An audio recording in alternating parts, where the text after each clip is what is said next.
Okay, so tell me who you are, where you're from, and why this ugly rocket is so far away from everybody. Kevin Trojanowski from Bellevue, Nebraska with the rest of the herd. We've got people from Texas, Florida, Ohio. Most of us are from Nebraska, one from Iowa as well involved with. This is our safety rocket. We had the goal of putting together a rocket that Bob Brown would look at and say, oh my God, you can't launch that from any closer than 3 miles.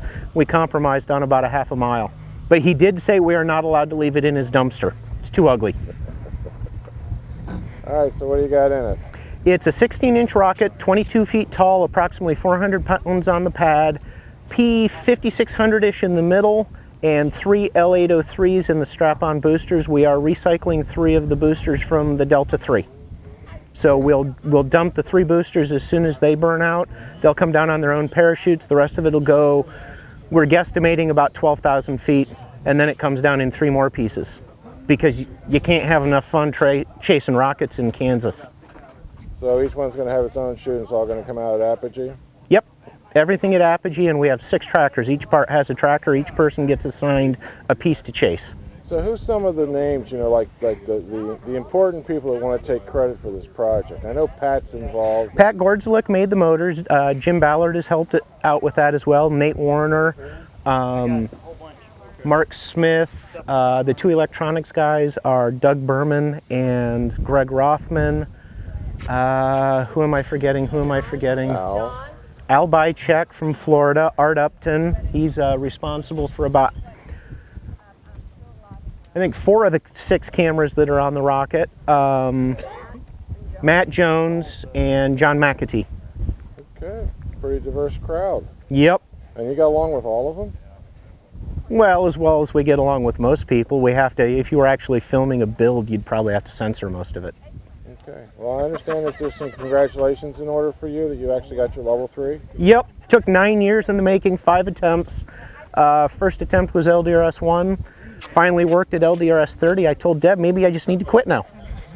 Your first attempt was at LDRS 1? 21. Okay. You did say I 1. can't count. Well, that's okay. I just want to make sure we report the news accurately. Is that news? Oh wait, I think that's an act of God. All right, anything else you want to say to the people at home? Hi, Mom! All right, well, good luck. Thanks. Now, Kevin gave you a lot of credit. Said that you made the fins and the body too, but he made the motor. I think that's about right. It's right if the motors don't work. Actually, if the motors do work, it's right. But yeah, I built the motors. We've got a P5466, 60 inches of propellant, actually, 64 pounds. And the P, we've actually static test burned this motor. It produces 1,600 pounds of thrust for right at 5 seconds, then tapers down and tapers off to a burn ending in about 12 seconds. And we've got 3 L803s with about a 3-second burn time as boosters. We're going to kick off. So anyway, if it's, we hope the motor's going to work. I don't ever get nervous about these things until about 10 minutes prior when I start looking at those igniters. So we'll see how she goes. Now, what kind of motor is it? Just a white, blue? Oh, it's a what we call a wayside white. Brought that down developed that in Amarillo, Texas at Pot Rocks. And we've been flying that propellant for quite some time now. And this is actually going to be kind of a test bed for the Saturn 1B. We're going to have 5 of these P motors in the Saturn in the booster, 4 more ends in the booster, staging to another P and 4 more ends. So this P basically is burned before in a thrust stand, but we're going to burn it going vertical this time. Okay, and you're talking about the Gates Brothers Saturn 1B. Gates Brothers Saturn 1B in honor of my old buddy Eric Gates. So any tentative date on that? We're aiming for around March or April of next year. And hopefully here in Argonia. I talked to Bob and Lance, and they gave a thumbs up on it, and they were willing to go ahead and give us a venue for that. So we're looking forward to it. All right. Well, thank you. You bet. Okay, so Al. Yes.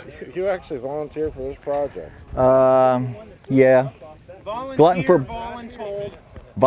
voluntold. Yeah. So what's your claim to fame on this project? My claim to fame is cutting 2x4s. Going shopping at Menards. Or probably shouldn't say that. Some of my electronics are inside, the altimeters, and trekking, and just general help all around.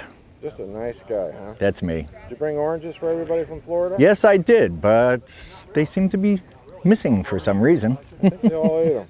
I think they're inside the rocket. All right. They go with the colors. Well, thank you, Al. Thanks, Well, Bob. I understand that you're the powerhouse behind Pat. Oh, you think so? Do you think anyone can be a powerhouse behind Pat or tell him what to do? Oh, absolutely. I think you've got all the power you need. Well, occasionally. We do have our tricks. Well, tell me who you are and why you're here. I'm Loretta Gordzlick. I'm Pat's wife, and we built the motor down in Cross Plains. And the Nebraska team did the body work and the actual rocket. We made the motor, and then we all came together here at LDRS. And it's an awesome group. Everybody has their specialty, and that's one of the things I was telling them. I said, it is so amazing how these people work like a cog. One of them starts, they do their thing, then somebody else's turn, and it just picks up and just goes. And it seems to go so smoothly, and everybody works really well together and has a good time doing it. Well, that's good. But I've seen you associated with a lot of projects. This is the first time I actually got to talk to you. Well, y'all are awesome. Always enjoy y'all's videos. Y'all are really good. Well, thank you, and good luck on your project. Well, thank you, and thank you for being here to help us document.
Pretty.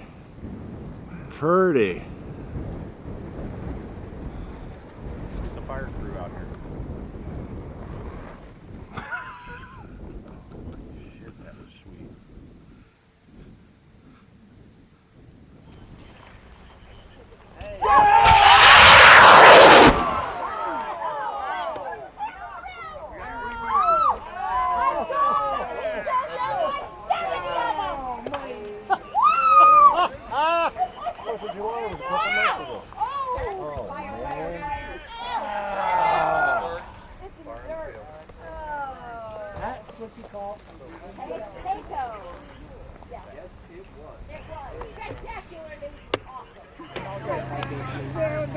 It's not as bad as it could be. Yes, exactly. Wow, that was incredible. Hey, Retta, Huh? that's his second. Dan and Terry was number 1. We're number 2. You're always number 7.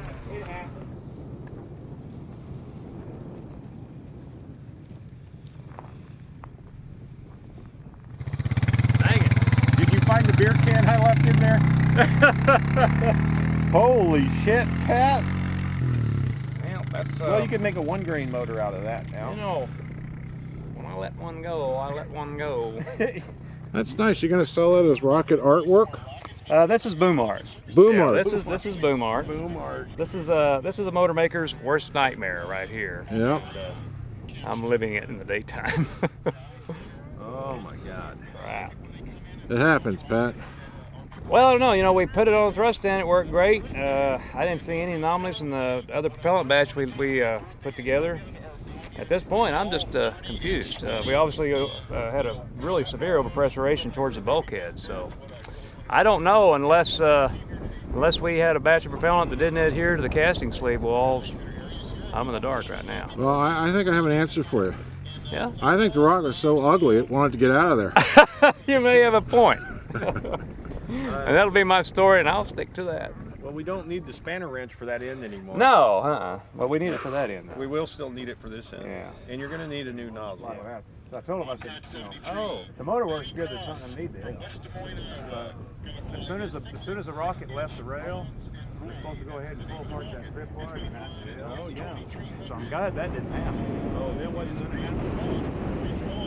Well, I guess not. I'm going to take a couple. 3, 2, 1. Push the button. Push the button.